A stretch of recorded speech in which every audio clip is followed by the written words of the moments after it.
This is St. Pete X, affectionately known as SPX. SPX brings you St. Pete's brightest business people, civic leaders, and citizens who share their insight and expertise as well as their love of our great city.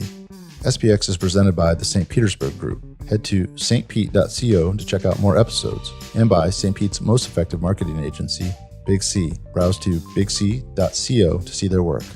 Now enjoy the conversation.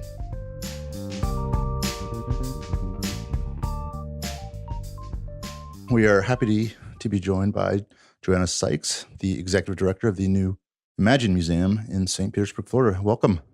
Oh, glad to be here. Thank you.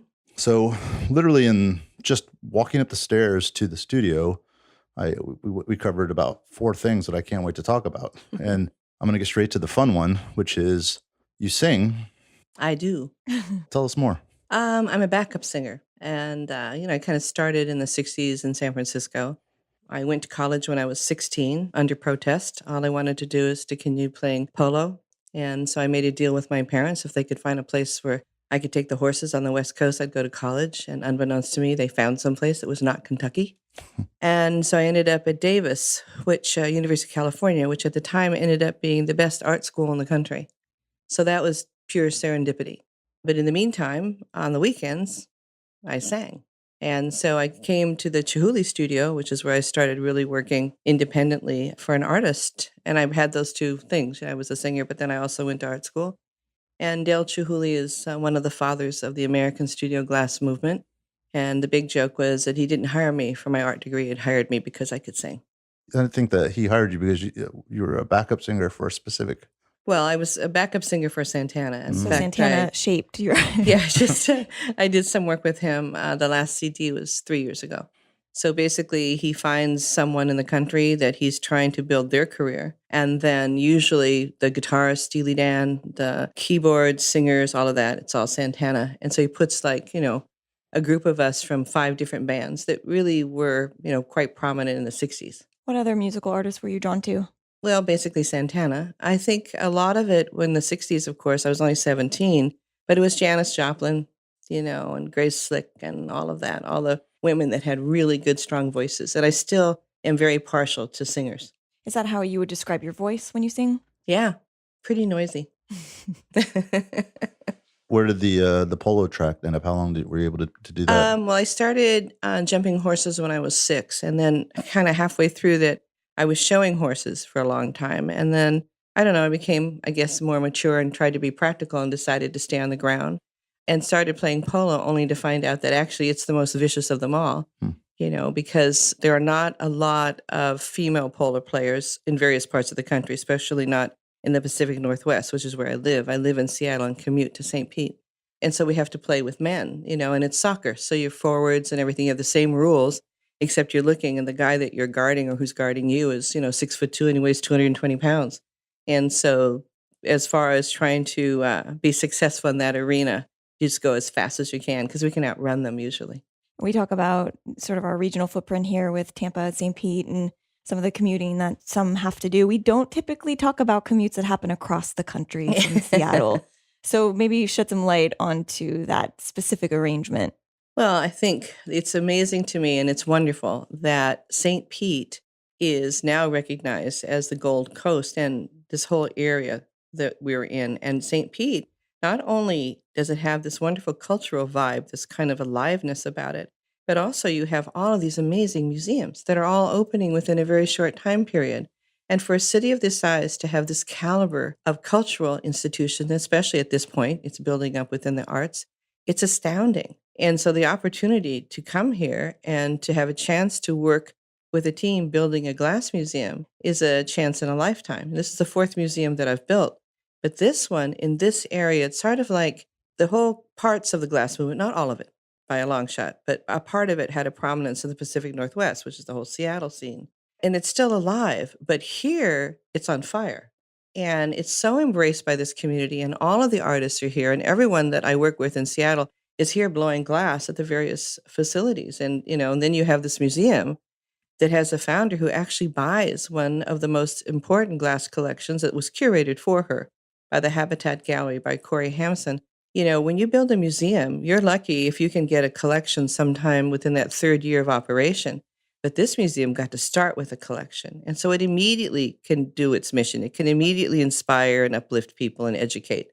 And so once again, that's a great opportunity. But the city of St. Pete is amazing to me because it's so, I don't know, it's active, it's alive, it seems to be embracing things, it has opportunities for people. And then what I see, of course, in my business is all of the art. And were those the concepts in your other 3 museums or 4 museums? Only one. Only one. Okay. Why glass? How did it start, and why did the appreciation continue throughout your lifetime? Basically, I started out as a museum curator and I was a director and, fine arts museums and so forth. But I really wanted to have a part to play in the arts. So pretty early on, I decided that I just didn't want to work necessarily for museums. I wanted to work for artists because I wanted to kind of get close to that process. And I missed the abstract expressionist. I wasn't old enough. And then I was starting to figure out what's going on. And all of a sudden, in the Pacific Northwest, I'm in San Francisco, but I'm leaving a museum and I'm a curator and I do sculpture. And every time you leave a museum, you look for some kind of a swan song, some kind of a statement. And this unusual person calls me from Bellevue, Washington. Now, I'm in San Francisco. We're in the 80s. And as far as I'm concerned, he's calling from Alaska. And he tells me that he's a glass artist. And I'm thinking, a glass artist? No, I don't do decorative. I'm sculptors. And I give him his first show in California. But at the same time, he explains to me what the Americans are doing in their studios. So it's the beginning of the American studio glass movement. That started in the 70s. So this is like maybe 80 something. And I start looking at this work, and all of a sudden I realize that what the Americans are doing with this material, they're not inventing the material. The material starts in Roman time, but they are using it in a way that turns it into sculptural objects. The Americans were kind of led by Dale Chihuly and other artists too. I'm not just saying him. But one of the things he did, he established a glass blowing school or an art school with glass, not just blowing, in Seattle in 1972. And what they decided to do, the Americans, after they had developed, Harvey Littleton had developed a furnace, which was small enough to fit inside a studio. So that's the studio glass movement, right? So they could actually work there. Before, that didn't exist in the 70s, like 72, I think is when it happened. So all of a sudden, I realized there's an art movement here, or something that could turn into something very distinctive, very American, just the way they were using the material. And so I was really fortunate to get hired by Dale Chihuly to basically manage his studio and build his career. And I did that for 30 years. And, we thought that it would take 50. And actually, before the prominence came, but all these incredible artists, William Morris, all of the people working, all of the artists represented in the museum, it became something really unique and really exciting. And so for me, that was what brought me to the material. It's the way that they were using it. What else do you have in your personal collection besides glass? Can you give us a little Cars. Cars and glass. All right. Nice. What kind of I like cars? it. Fast. Fast cars? Wow. My respect level just went up a ton. That's pretty remarkable. Is that what's involved in your other museum concepts? No. It just so happens that what another kind of perk, if you would call it that. I mean, Chihuly taught me a lot about business, was I was able to buy his cars. And so that kind of started it. But I mean, I was always driving something that was too fast when I was in high school, and it just kind of stays with me. Is this your business? Has this been your life's work, or is there other sources of income for you over the course of your life? No, life's work. I think I started freelancing and just concentrating on building museums. I guess it's within the last 7 years. I was trying to figure out, I kind of wanted to stop having to do something. When you decide you're going to be a consultant, you think you're going to have all that free time. And then, of course, you work twice as hard and twice as much as you did before. So I'm sort of in that. But for me, I'm hired by a museum if, one, they're building a facility, and then I stay with it and help it grow and get it to where it's really functioning.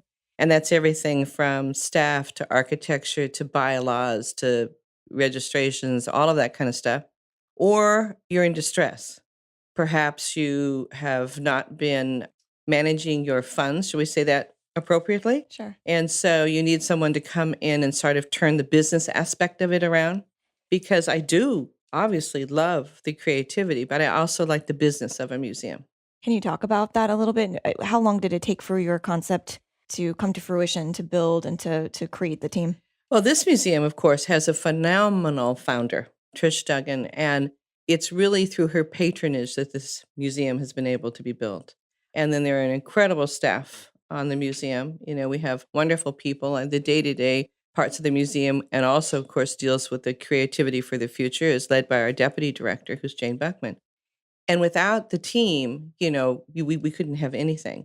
But Trish gave us a fairly accelerated plan for opening the museum.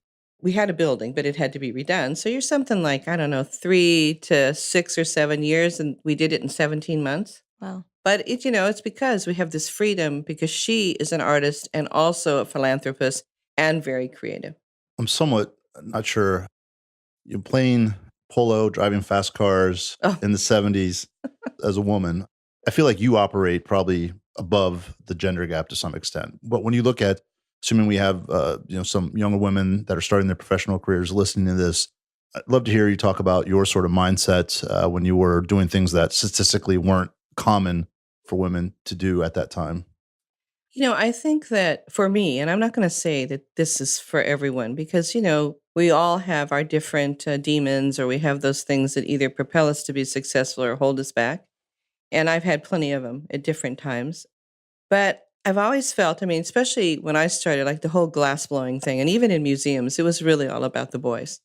If you were in a museum and you were a curator, you had made it pretty much to the top of the pile. And whereas now, I think it's something like 65% of the museums in the United States are directed by women.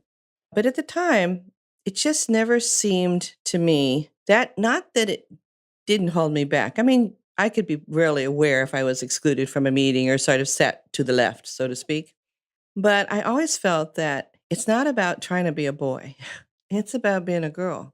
If we negotiate differently, we manage differently, we think differently, we have different things that where we get our power from. And so just remember that. It sounds sort of simple, but I didn't feel that I was competing with any of the men that I worked with. I felt that I was equal because I was always myself. That's a great answer. I wasn't sure exactly how to ask that question, but that answer made it worth it. Thank you. That was great. So, the other thing I'm curious about is you've had a varied life, and you've, the mix just in what we've learned about in the few minutes we've been together has been impressive. So can you tie a common thread of philosophy to how you went about, or, what you looked for and how you chose to spend your time over the years? Don't be afraid of failing and accept the fact that you fail. Just don't be scared of it. Kind of try and get out in front of yourself. And that's not to say that I'm in a situation where, say, I need to ask someone to leave the company. And I know it's probably the most personal thing I can ever do to somebody, no matter what the circumstances.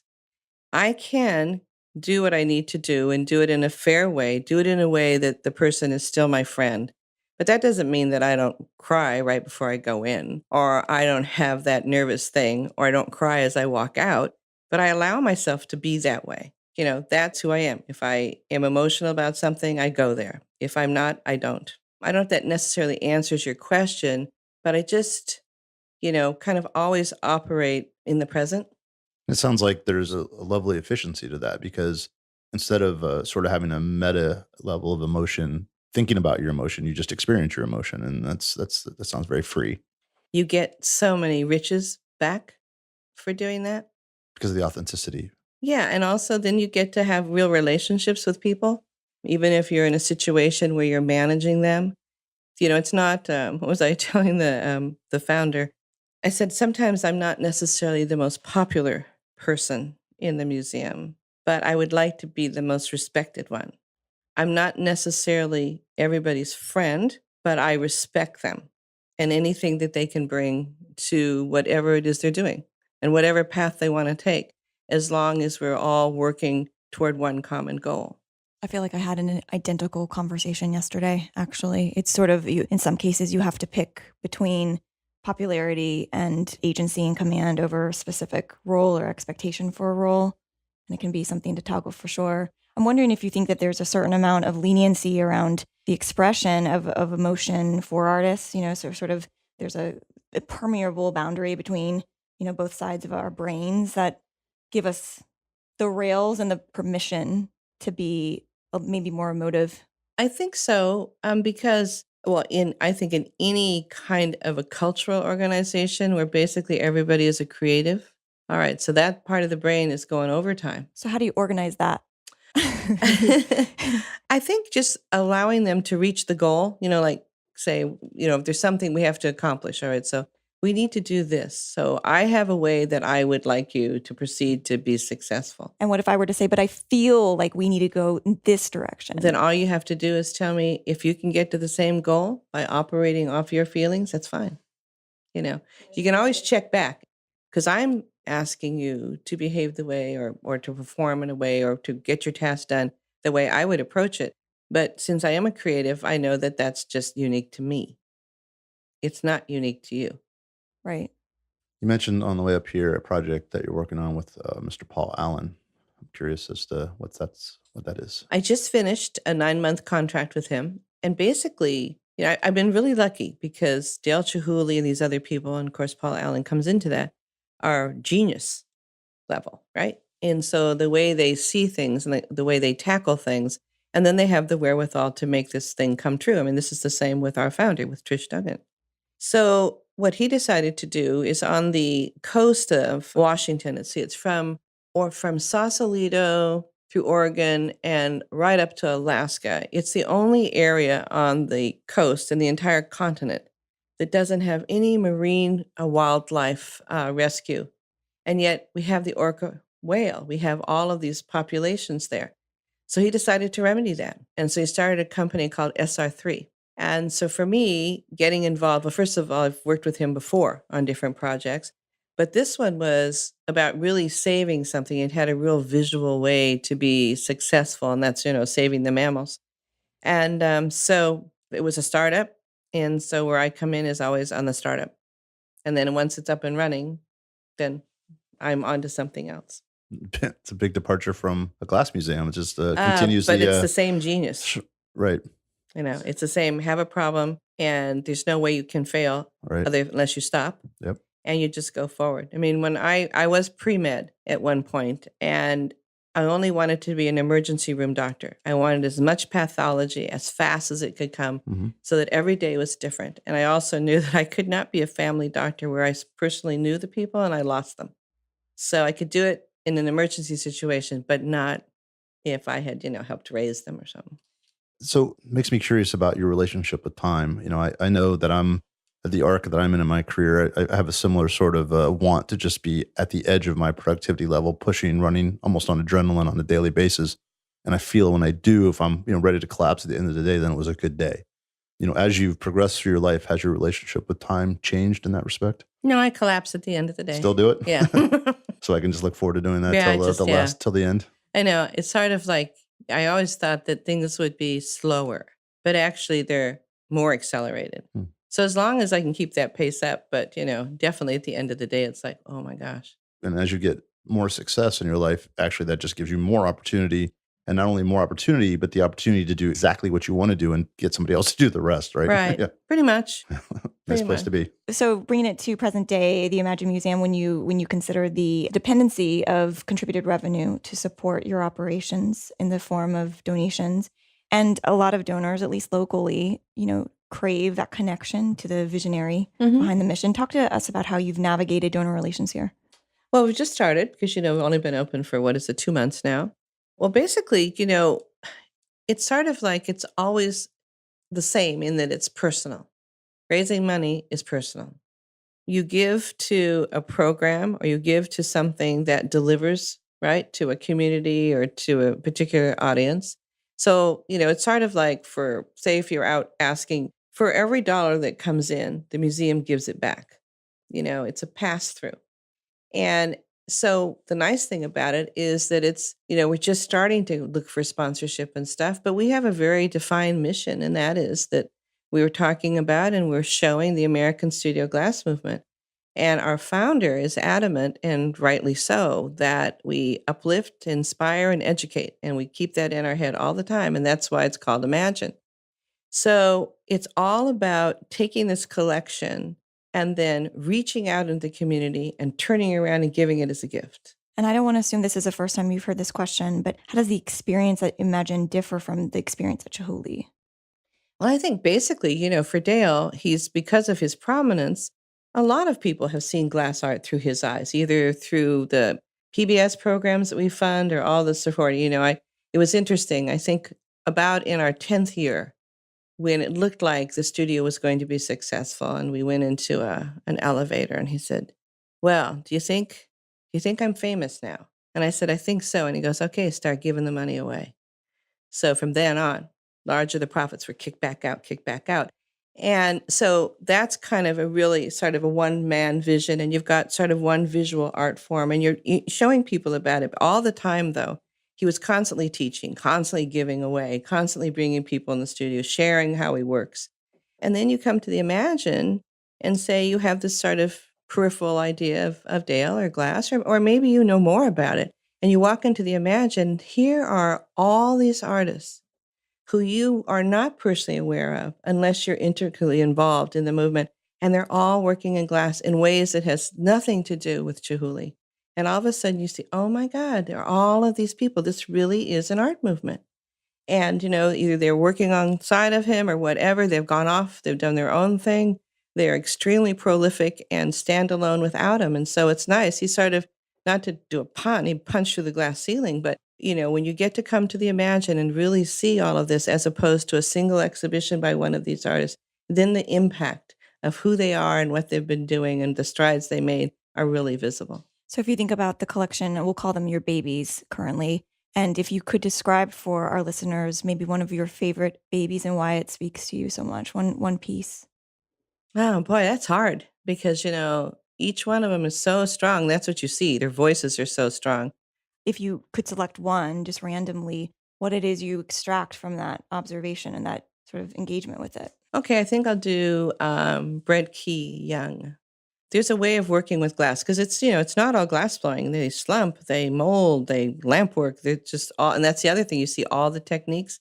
And so lamp working is where you have a torch and you have your glass rod and you heat it up. And we've seen all the little horses and the merry-go-round things at carnivals and stuff and how sweet they are.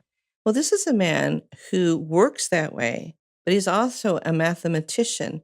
And so his pieces are full-size chairs or huge cubes that are, say, 4 feet in diameter with a circle blown on the inside. So he defies the fact that the material has this very sort of fragile aspect, but he makes these huge installations out of it. And just that being that precise, and then, working with glass is chemistry. I mean, it's physics and it's chemistry for the makeup of the material, but it's also physics. And so he sort of defies the fact that lamp workers who make that little thing can make something that is so big. It's a tunnel. We have a tunnel that almost spans the width of a room.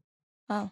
Is there anything in the last 2 or so years that has jumped out at you that if you would say if there was a well, not that you wouldn't do it yourself, but something something if you were at that that place to really get involved with something early and ride it for the next 20 or 30 years that you would suggest other people look into? Oh, something else? Something else, yeah.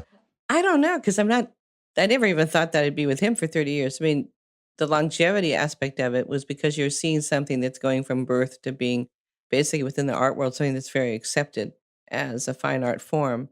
And now, I'm much more interested in short-term projects. Mm-hmm. So I'm not projecting like that. I have an opportunity, I can only just sort of say it because we're not supposed to, but to write a sitcom. And I think I'm going to try that. A comedy? Mm-hmm. About the art world. Interesting. A dark comedy? No, funny. Because I've written 2 pilots, and so... Is there a station you could give us to give us the idea of or sort of what genre? The format, is it? No, it's a sitcom. It's about the art world. The producer, director, and star is a person who's very well known in movies and that kind of thing, and has a production company. And I was part of a creative team on the first pilot that he did that had nothing to do with art, and I was more to figure out if I could do it. And, a creative writer is not a technical writer.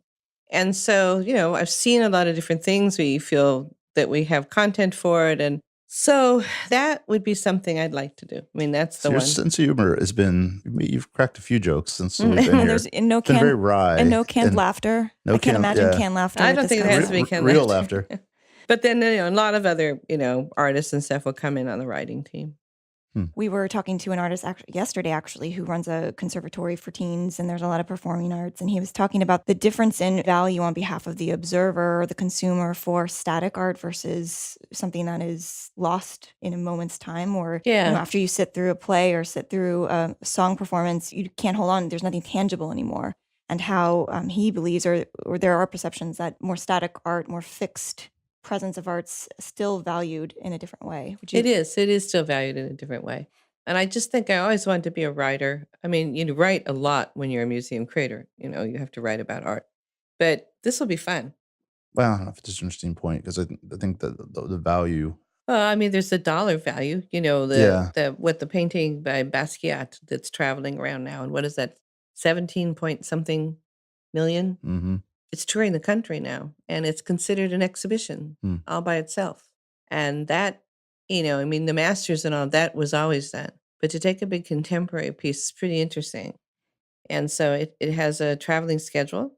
You have to pay $25 to look at it. And in fact, it's going into the Seattle Art Museum for 3 months. It'll have a run, just like a show. Are you a Rodin fan? Mhm. I would think with your sculpting background, that probably appealed to you. Yeah, I mean, I like a lot of the big contemporary people, Richard Serra, Donald Lipsky, all of that. We made great big dirt balls and things like that. And that was, when Dale sort of convinced me, or I convinced myself, or I mean, I consider myself very lucky to have had the chance to work with him. He wanted to be a sculptor. He wanted to get up off the table. And he did, very successfully. Coming to the museum, I think, is really important because it does give the visitor an incredible view into exactly what the glass world is all about and the way the Americans changed it, until they started working. I mean, and not, you can never say anything all exclusive because you'd have to look at every person who ever touched glass. But basically, it is the conception and the belief that one of the things the Americans did is they didn't use molds. In other words, they let the glass lead. So when they blew glass or they did something, it slumped and it did things, and that was not really the way to work until then. They could take a gamble that this would be an acceptable way to do it. My user experience is that even with static art is different every single time that I return to a specific piece. So I've never experienced art as something fixed or tangible, even if it doesn't move. Even if it doesn't move, because that's true. Because so much of when you look at a piece of art has to do with you. It's just projection. Right. It's how you feel. You had a good day, you had a bad day. I can look. You hate cubes. Right. You hate large tunnels in the middle of rooms. Right. But then, a few years go by and you go, wow, I kind of like that. Which is, it goes for food. It goes for so many things. It just happens to be how you interpret it at the time. But I think there's a nuts and bolts aspect to it because of stored value, right? A painting is an object that can hold value that you can pass between one person and another. And an experience is not something that you can hold and pass between. It's exclusive to you and your brain. And so therefore there is no way to attribute, there's no investment you can make in that. There's no way to transfer that value. I also think just specifically about glass, and I don't know if you've heard this from other individuals, but I have an appreciation for the actual mold, the color, but it allows me to engage with illumination very differently and lighting very differently in a way that other art forms don't. Well, the founders of the studio glass movement, they just about all, including Chihuly, they were called hot, which means that they were working in ceramics, which are opaque. And they left the ceramics because they wanted something translucent. And so they went to the glass. So in talking about Dale, yes, he's a glass artist, but he likes to be known as an artist who works in, so how did we say it? We could say he works in glass and ice and water. And what was the third one? It wasn't Jello. It was glass, ice, water. I think that was it. And so he works in all those materials. And what all those materials have is they're translucent. Light, sorry. Here it is. And so, we did crazy things like took over a whole ice rink in Tacoma and went to an ice house where they still made great big blocks of ice like you used to put in your refrigerator or whatever. And he works in neon. That's the other one. And so he gassed up all these tubes and we put them in the ice cubes and then it was 30 tons of ice in all different colors on the ice rink and then watched it melt. And we went to Jerusalem. We built an ice wall that we used 8-ton blocks. So it must have been 30 feet long and about 20 feet high. and we built it overnight next to the Jaffa Gate in Jerusalem. We flew it into Tel Aviv so that when the population of Jerusalem woke up, there was an ice wall there. Wow. And a lot of them had never seen ice. I think if someone were drinking every time I said wow on the podcast, I think this would be the best SPX episode you've listened to date. Yeah, I need to find a different word. A lot of wows, I need to find a different word. which is good. We had Alex Harris on yesterday, and he's running a thing called ACT. And one of the things we talked about with him as he came up through his career, and I think a lot of anybody that's in sort of an undefined field of work, how to craft those engagements. So this is sort of a tactical business question for you. The things that you're doing are all over the place in a great way. So what is your advice for people to, when you talk to Paul Allen and he has this idea, how do you craft that engagement? How do you know how much you should receive as a fee, and what the goals are, and what's the process that you go through when you work on these kind of unique individual creative endeavors to when you're going to start a museum for someone? How do you craft those engagements? Or even a sitcom. Or a sitcom, yeah. First, is it something that I'm really strongly interested in? Is it something I can learn from? It's something that I can be totally engaged in so that I can be successful. The successful question is not the first one to ask. Actually, it's about the fourth one on the list. And, what about this that engages me in a different way? So that's why, if someone, no matter what the project is, if they come to me, I don't care how fantastic it is. I don't care if it has a strong probability of being very difficult, but that usually means I have a lot to learn from it, and then hopefully a lot to give for it. Then at the end, you can decide, okay, I think this is going to be successful. And it's the love of the project or how much I know that I'm going to put into it that determines what the fee would be. But sometimes the fee isn't that high because I'd give anything just to work on that project. So I had a friend who I was at a party, and this was just 2 weeks ago, and I don't know, she was introducing me to somebody. And it was a little bit about a couple of people in the room knew me from doing different things, right? Not necessarily. They all have a common thread.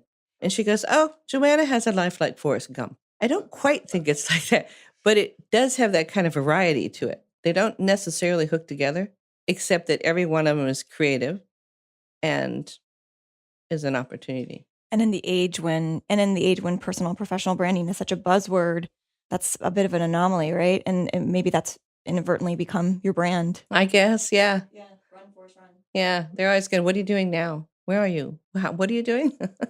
That's not something to take lightly either, because it's a challenge for people. Most people feel when they're coming up that they have one shot to put themselves out there and be defined by something, because they're, for anything you might want to get into, there's someone that has probably spent their whole life trying to own that space, and you're competing with them, and therefore the expectation is that you have a similar dedication to it.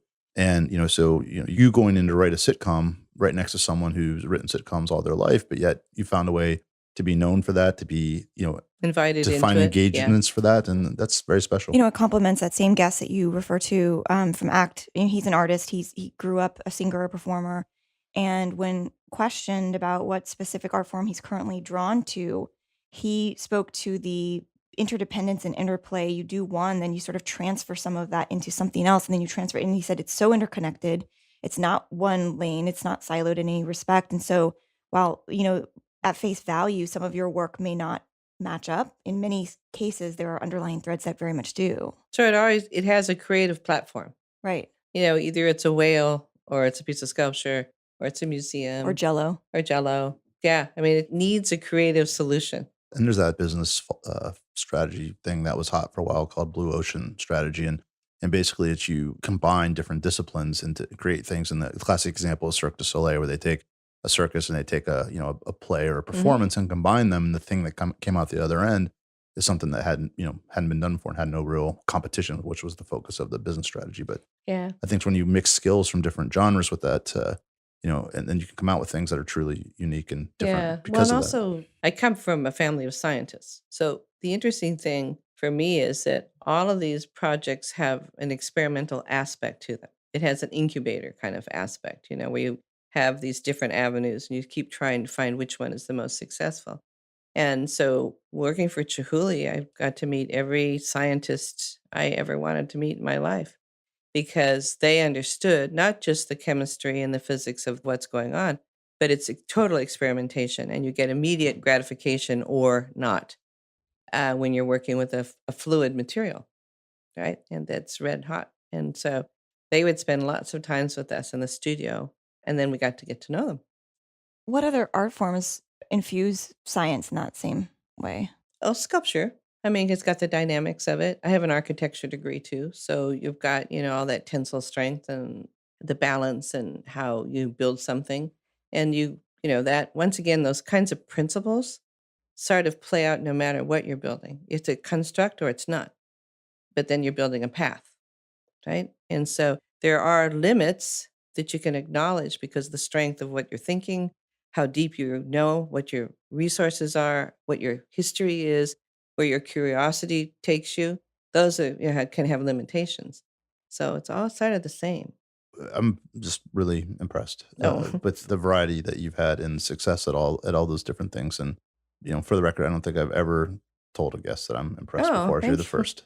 So because of that, I'd like to extract a little more wisdom from you. I think, assuming we have some folks, I know we do, that are in their 20s, starting out in their career, what are some important things they should be paying attention to, as certain things they should read, study, think about, meditate on? Just to drop some wisdom on us. I think that intelligence or whatever, people use as a marker or a tool, we all have a certain amount of gray matter or stuff that we come to. But the main thing is don't set limitations.